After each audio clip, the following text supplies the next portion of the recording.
Hello friends, welcome to the channel self fix masters. दोस्तों, स्वागत है आपका एक और वीडियो में। दोस्तों, आज मैं आपके साथ एक ऐसा इशू डिस्कस करने जा रहा हूं कि अगर आप उसको रिजॉल्व नहीं करेंगे तो आपका माइलेज लगभग 5 किलोमीटर पर लीटर तक ड्रॉप हो सकता है। देखिए, आप सब जानते हैं कि आजकल रेनी सीजन चल रहा है। बाइक बार बार भीग जाती है, बारिश में भीग जाती है और हमें फिर गंदा होने पर उसको वॉश भी कराना पड़ता है। तो होता क्या है कि बाइक की जो चेन होती है, जिसे ड्राइव चेन भी बोलते हैं, उसके जितना भी लुब्रिकेशन होता है वो समाप्त हो जाता है। और आपको जानकर ये हैरानी होगी कि पूरी बाइक में केवल चेन ही ऐसा पार्ट होता है जो ऑटो लुब्रिकेट नहीं होता, या जिसका लुब्रिकेशन फ्रिक्वेंटली हमें मैनुअली करना पड़ता है। अब देखिए, जैसे गाड़ी के इंजन में हम इंजन ऑयल डालते हैं तो वो आपका जो रिंग पिस्टन है उसको भी लुब्रिकेट करता है, इंजन के पार्ट को भी करता है, और ट्रांसमिशन जो गियर बॉक्स होता है उसको भी लुब्रिकेट करता है।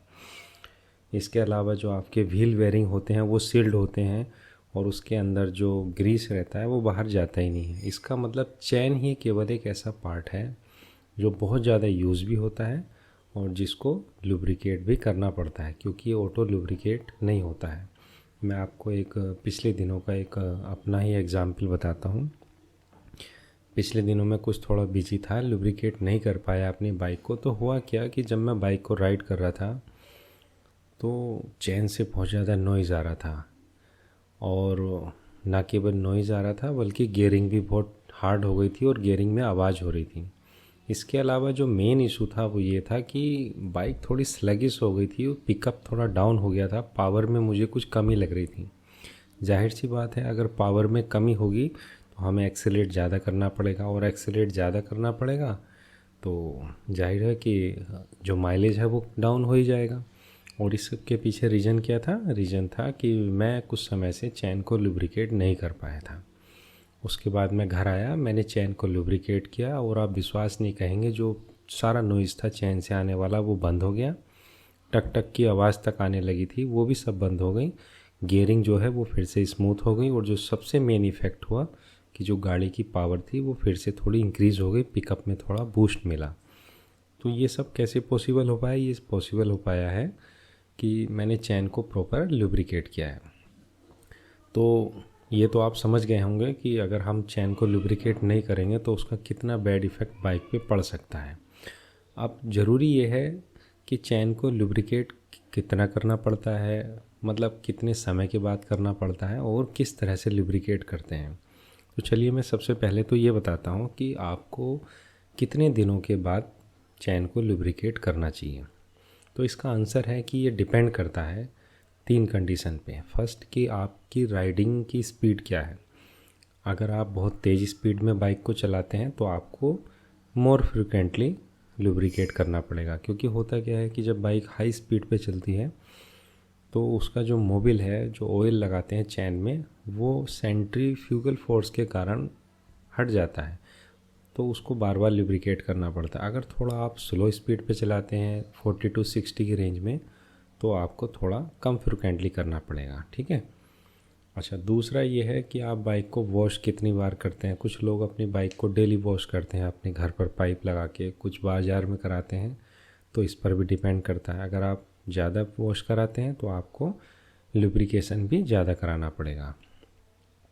और तीसरा ये डिपेंड करता है कि सीज़न कौन सा है। जैसे रेनी सीज़न है, बार बार बाइक भीग जाती है, जो रेनी वाटर रहता है वो चैन पे जाता है, तो उस दिनों में भी हमें ज़्यादा मोर फ्रिक्वेंटली चैन को लुब्रिकेट करना पड़ता है।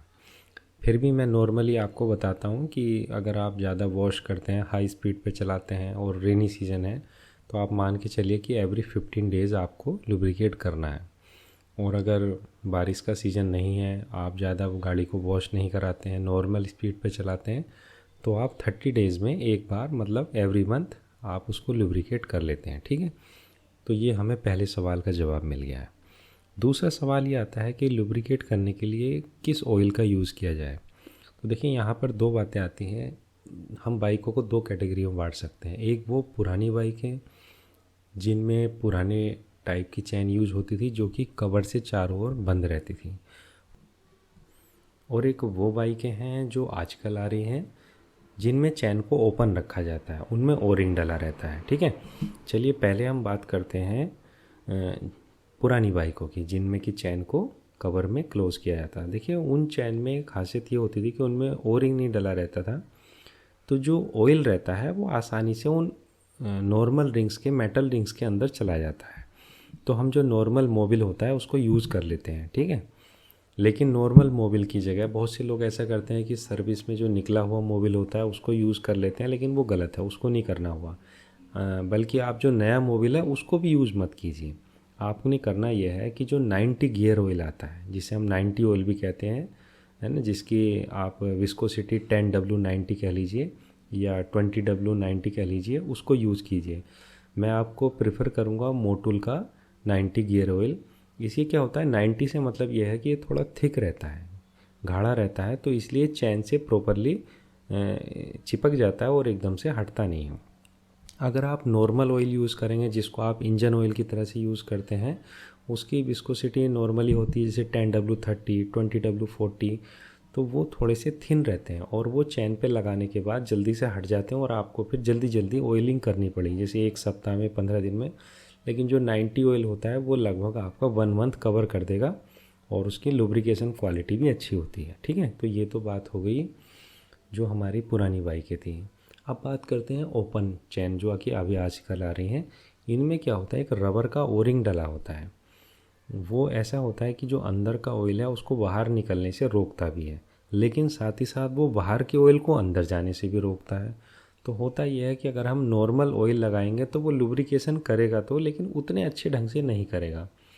तो आप एक काम कर सकते हैं कि अगर आप नॉर्मल यूज़ करते हैं अपनी ओपन चैन वाली बाइक को, हाई स्पीड पे ज़्यादा नहीं चलाते हैं, तो नॉर्मली आप 90 ऑयल यूज़ कर लीजिए। लेकिन अगर आपको 100, 110 इसी स्पीड पे चलाना ज़्यादा प्रेफर करते हैं तो मैं कहूँगा आप चैन स्प्रे का यूज़ कीजिए। ठीक है, तो मैं समझता हूँ कि अधिकांश वो लोग जो इस वीडियो को देख रहे हैं जो कि माइलेज लेना चाहते हैं वो 100, 120 वाले नहीं होंगे, बल्कि वो वही लोग होंगे जो बाइक को 40 to 60 की रेंज में रन करते हैं। ठीक है, तो इसलिए आप उस ओपन चैन में भी 90 ऑयल को यूज़ कर सकते हैं, नॉर्मल स्पीड में वो काम कर जाएगा। चलिए, ये हमें हमारे दूसरे सवाल का जवाब मिल गया कि ऑयल यूज़ कौन सा करना है। तो इसका आंसर आ गया है कि आप मोटूल 90 ऑयल यूज़ कीजिए। अब सबसे जो ज़रूरी सवाल है वो ये है कि चैन को लुब्रिकेट करना कैसे है, उसकी प्रॉपर प्रोसीजर क्या होती है प्रॉपर, हमें उसको समझना पड़ेगा। तो चलिए अब हम अपनी बाइक पर प्रैक्टिकल के माध्यम से इसको समझते हैं। तो शुरू करते हैं इस वीडियो का थर्ड पार्ट कि चैन को ऑयलिंग करते कैसे हैं। दोस्तों, ये मेरी बाइक है जो कि एक 150 सीसी बाइक है। मुझे जनरली इससे 50 to 60 का माइलेज मिल जाता है, सिटी में 50 to 55, और अगर लॉन्ग रूट में जाता हूँ मैं तो मुझे 55 to 60 भी मिल जाता है। अधिकांश लोग इस बात पे बिलीव नहीं करते, पर ये सच है और उसके पीछे कारण है कि मैं इसको प्रॉपर मेंटेन करता हूँ। तो आइए देखते हैं कि आपको चैन को लुब्रिकेट कैसे करना है। देखिए, ये आ गए हम चैन स्पॉकेट एरिया पे, और अब आप क्या करेंगे, एक टी स्पैनर लेंगे और अपने इस चैन स्पॉकेट को ओपन करेंगे। ठीक है,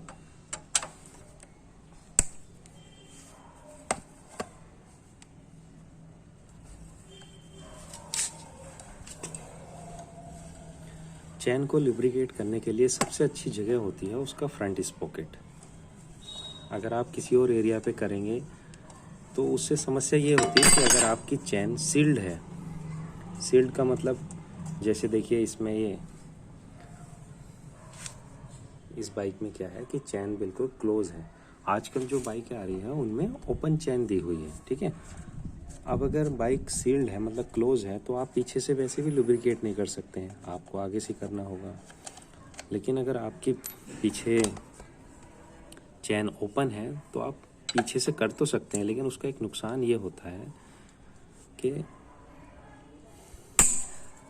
आप जब लुब्रिकेट करेंगे तो कुछ ना कुछ जो ड्रॉप हैं ऑयल की वो आपकी रियर डिस्क पे चली जाती हैं, और उस वजह से क्या होता है कि हमारा जो रियर ब्रेक है उसकी इफ़िशियंसी कम हो जाती है। तो देखिए, ये स्पॉकेट हमारा खुल गया है। इस पॉकेट खोलने के बाद कुछ इस तरह की एरिया आ जाती है।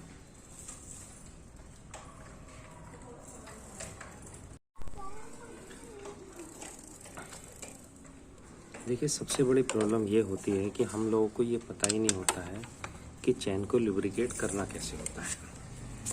देखिए, चैन के दो पार्ट होते हैं। एक पार्ट होता है सेंट्रल पार्ट और दूसरा पार्ट होता है एजेस पार्ट, जिसे हम लोक पार्ट भी कहते हैं।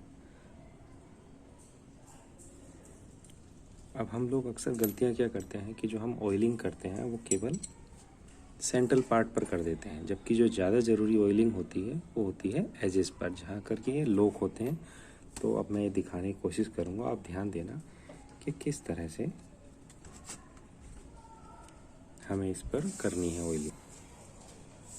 देखिए, आप सबसे पहले क्या करेंगे कि चैन का लोक ढूंढ लीजिएगा, ठीक है, ताकि आपको पता चल सके कि कहाँ पर एक पूरा चक्कर हो गया है।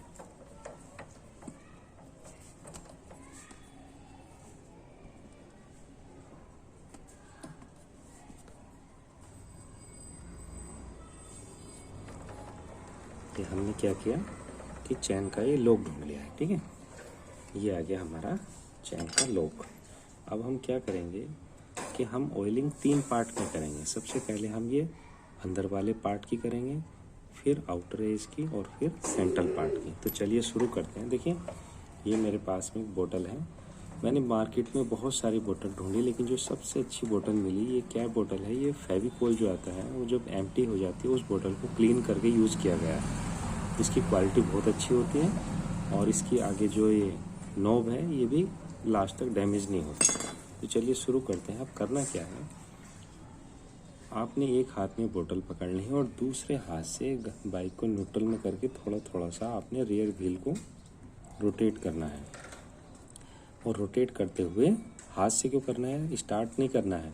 स्टार्ट करने में बहुत ज़्यादा चांसेस रहते हैं कि आपकी उंगली इस पॉकेट में आ सकती है, और वो भी हम इस डायरेक्शन में नहीं रोटेट करेंगे, हम करेंगे इस डायरेक्शन में, ताकि डैमेज होने की बिल्कुल पॉसिबिलिटी ना करें और उसके ऊपर के पार्ट से हम ऑयलिंग करना शुरू करेंगे। चलिए शुरू करते हैं। अब देखें, ये हमने इसको इंटरनल एज पे रख लिया है और धीरे धीरे हम इसको प्रेस करेंगे और धीरे धीरे इसको रोटेट करेंगे। चलिए शुरू करते हैं। अब आप ध्यान दीजिएगा कि जो एक फ्लो है ऑयल का वो अंदर वाली एज पर लग रहा है, जहाँ की अंदर की साइड लोग जुड़े रहते हैं। धीरे धीरे हम इसको रोटेट करते रहते हैं और धीरे धीरे एक जो फ्लो है वो चलता रहता है हमारा, ठीक है। यही एक सही प्रोसेस होती है जिसको अधिकांश लोग नहीं करते हैं, और इसीलिए वो ऑयलिंग करने के बाद भी उनकी चैन पूरी तरह से लुब्रिकेट नहीं हो पाती है।